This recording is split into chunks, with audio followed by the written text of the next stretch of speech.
Sige, lagyan mo lang. Ang gagawin natin ngayon, yung spicy spare ribs.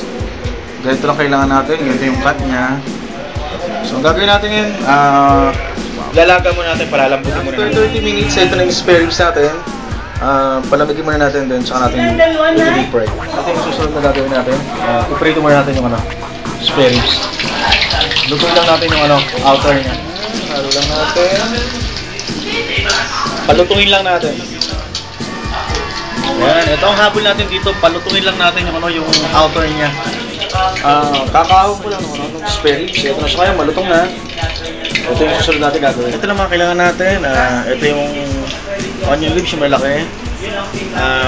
Red pepper. Garlic. Pinapayin ko na yung plate. Kunahin natin yung bawang.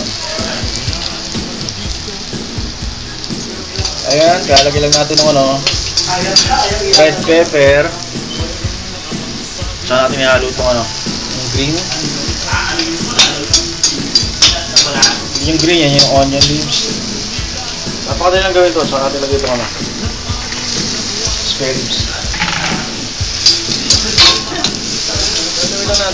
Lalagyan lang natin ng oyster sauce. Yan. Then, dagdagan lang natin ng konting tubig. Yung cornstarch na may konting tubig. Ihal natin para lumapot. Then, ready na yan. Ayan, okay yan. Ito natin ng star water rin. Parang didungkit. Saka natin ilagay ngayon.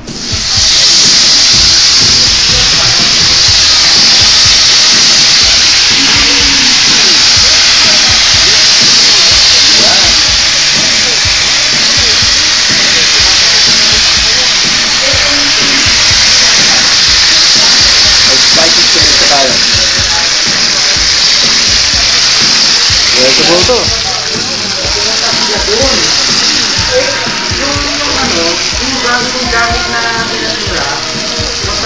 Ito nga pala mga batang HK. Pare, single. Single.